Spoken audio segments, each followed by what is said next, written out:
मोक्ष प्राप्ति का मार्ग। एक नगर के एक बहुत बड़े राजा हुए, राजा हर्षवर्धन। राजा की ईश्वर पर बड़ी आस्था थी।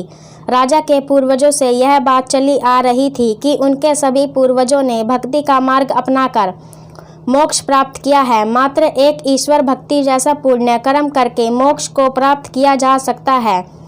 किंतु राजा ने अपने जीवन काल में ऐसे कई दृश्य देखे थे जिस वजह से राजा के लिए इन तर्क रहित बातों पर यह विश्वास कर पाना मुश्किल था कि मात्र भक्ति से मोक्ष प्राप्ति हो सकती है। राजा इसी सोच की उधेड़ बुन में लगा रहता कि मन में कई परम भक्त देखे, उनकी आत्माएं आज तक धरती पर क्यों भटक रही। असल में सच्ची भक्ति का सही अर्थ क्या है। एक बहुत बड़े संत दुनिया भर का भ्रमण करते हुए वैशाली नगर पहुँचे। राजा तक जब यह बात पहुँची, एक संत जो कि बहुत बड़े ज्ञानी महात्मा पुरुष हैं, वेदों का अच्छा ज्ञान है, उनका वैशाली नगर में आगमन हुआ है। राजा तुरंत संत को अपने महल में लाया, खूब सेवा की।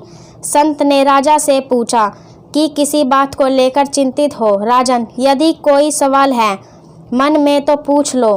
राजन ने अपने सवाल संत जी के सामने रखते हुए कहा, हे ज्ञानी महात्मा, क्या ईश्वर भक्ति जैसे धर्म कर्म का रास्ता अपनाकर मोक्ष प्राप्त कर पाना संभव है।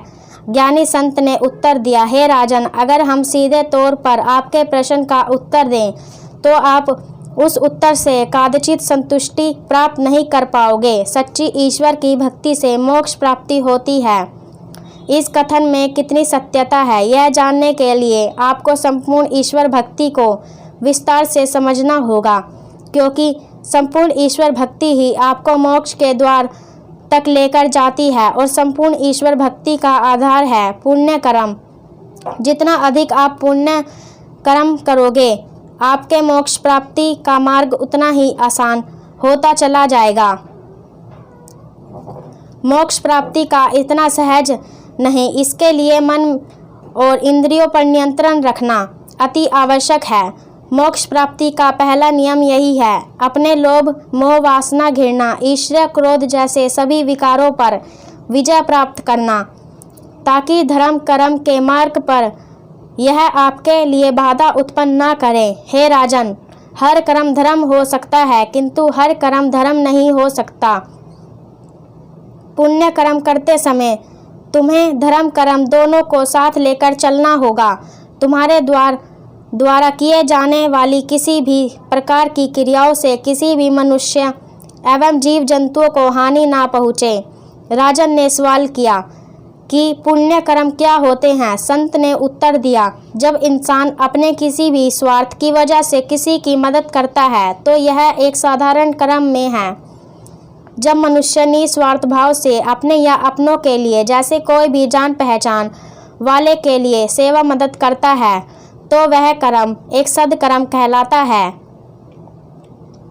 जब भी मनुष्य जीवन में अपनों के साथ साथ उन सभी मनुष्य एवं जीवों के लिए निस्वार्थ भाव से सेवा मदद करता है तो वह पुण्य कर्म कहलाता है। जैसे किसी ऐसे इंसान की मदद कर देना या करते रहना जिससे उसका इंसानियत के सिवा और कोई रिश्ता ना हो, जिससे उसका कोई निजी स्वार्थ ना जुड़ा हो। घर के बाहर पशु पक्षियों के लिए दाना पानी रखना, चींटियों को आटा डालना, आवारा पशुओं की मदद करना, मुसीबत में फंसे किसी भी मनुष्य एवं जीव जंतु की मदद करना, यह सब पुण्य कर्मों के उदाहरण हैं। अतः पुण्य कर्म ही सबसे उत्तम कर्म माना गया है, लेकिन यह सब कुछ धर्म कर्म के साथ करना होगा। धर्म यानी परिवार, समाज और संसार के हर जीव प्राणी के प्रति अपनी जिम्मेदारियों को समझते हुए हर जिम्मेदारी को सच्ची निष्ठा से निभाना और हर कार्य को पूरी ईमानदारी से पूर्ण करना। बिना धर्म के पुण्य कर्म अधूरा है और बिना पुण्य कर्म के ईश्वर भक्ति कभी संपूर्ण नहीं हो सकती। अब रही बात ईश्वर भक्ति की, तो सच्ची भक्ति में बहुत शक्ति होती है। बड़े बड़े कार्य सफल हो जाते हैं, जीवन की मुश्किलों से उबरा जा सकता है। पूरी श्रद्धा भाव से ईश्वर की पूजा करना, कीर्तन भजन करना, माला जपना, हवन करना, धर्म यात्रा करना, सत्संग करवाना या सुनना, यह सब कुछ अच्छे कर्म माने गए हैं।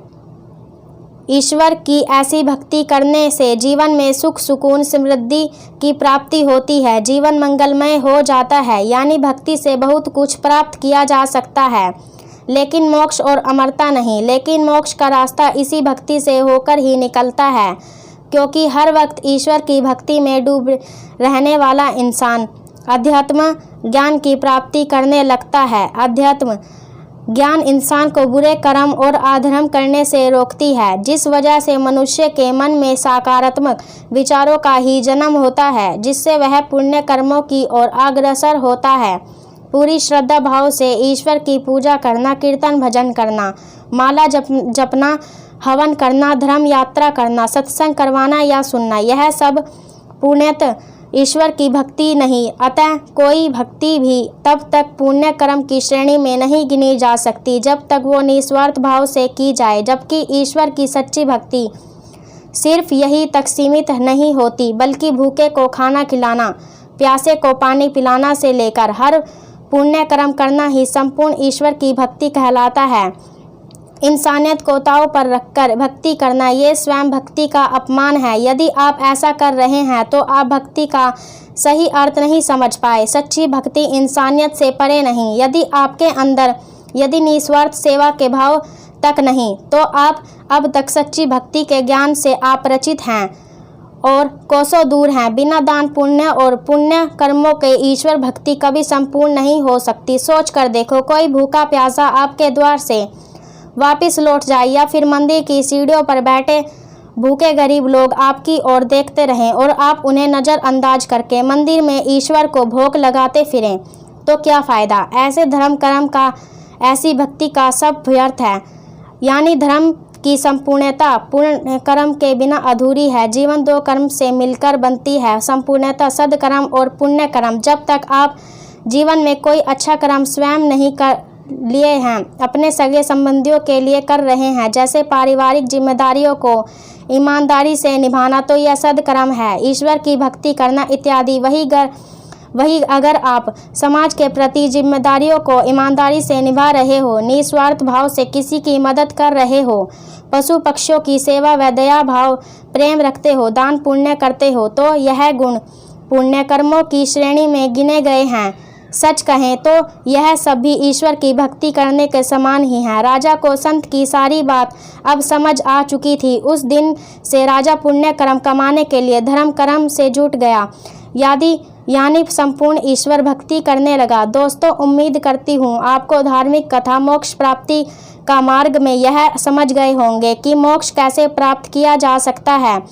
इस धार्मिक कथा मोक्ष प्राप्ति का मार्ग को अधिक से अधिक लोगों में शेयर करें, ताकि उनके मन से मोक्ष की प्रति जो गलत फहमियाँ हैं वो दूर हो सके और सही मार्ग अपना कर मोक्ष प्राप्ति कर सके। जय श्री श्याम।